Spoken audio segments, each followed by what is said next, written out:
इस रामायण की कथा को हमारे पूर्वाचार्य रहस्य के रूप में अनुसंधान करते हैं और बड़ा अद्भुत श्री गोविंदराज स्वामी जी एक छोटा सा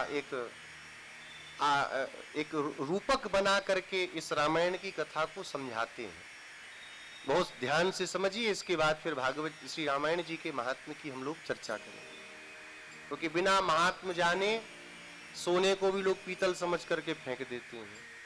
और कोई सुनार कहे जो तो सोने का लोटा है, तो फिर लड़का न पावे पता, कहाँ धर दिए, कहाँ ले जाकर कौन सी तिजोरी में गाड़ दिए, पता ही नहीं चलता। सोने का लोटा है, पिताजी यहीं पड़ा था, कहाँ गया? बोले हमें क्या पता कहाँ गया।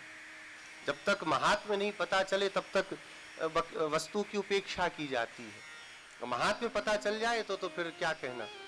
तो महात्म्य का हम लोग अभी चिंतन करेंगे। श्री गोविंदराज स्वामी जी कहते हैं, यह रामायण महाकाव्य में जिस लंकापुरी का वर्णन किया गया, वह लंका क्या है? हमारा आपका शरीर ही लंका है। हमारा आपका शरीर क्या है? बोलिए, लंका है।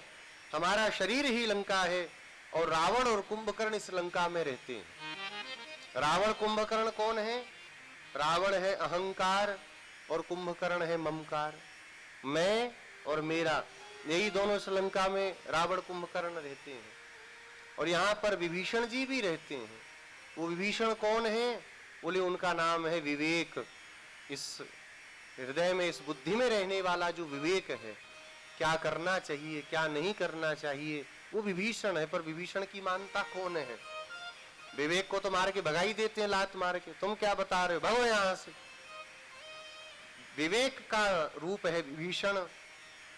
काम, क्रोध, लोभ, मोह, मद, यही इंद्रजित आदि जो इसके पुत्र पौत्र हैं, वही इस लंका में रहने वाले हैं। और यहाँ पर कौन आकर के फंस गया है? श्री सीता जी आकर के फंस गई हैं। सीता जी कौन है? गोविंदराज स्वामी जी कहते हैं, सीता जी हैं चेतन। यह अनादिकाल से चेतन इस लंका में बेचारा फंसा हुआ है, लेकिन कब तक कृपा नहीं होती? बोले जब तक हनुमान जी जैसा सदगुरु प्राप्त नहीं हो जाता। 10 महीने से बैठी थी, लेकिन भगवान ने खोज खबर नहीं ली।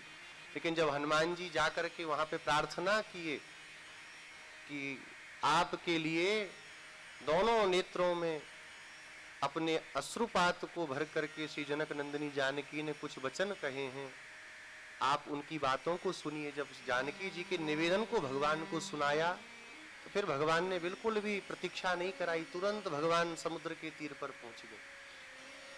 तो जब तक सदगुरु की कृपा नहीं होती, या सीता रूपी जीव इस लंका में फंसा रहता है, और जब सदगुरु की कृपा हो जाती है तो भगवान के द्वारा इस लंका का दहन होता है। अहंकार और ये ममकार हमारे मारे मरने वाले नहीं है, इनके मारे हम मर जाते हैं हर बार। पर ये अहंकार ममकार को कोई जीत ले, ये संभव ही नहीं है। जब भगवान कृपा करते हैं, जब आचार्य की कृपा होती है, तभी ये जीते जाते हैं। और जब ये जीते जाते हैं तो क्या होता है? सीताराम जी का पट्टाभिषेक होता है अयोध्या में। अयोध्या क्या है? तो भगवान का दिव्य धाम ही अयोध्या है। और वहां जीव का मुक्त के रूप में पट्टाभिषेक होना, भगवान वैकुंठनाथ की गोद में बैठा करके उसको दुलार करना ही, ये मोक्ष की पद्धति ही वहां पर श्री जानकी जी के साथ भगवान का पट्टाभिषेक कहा गया।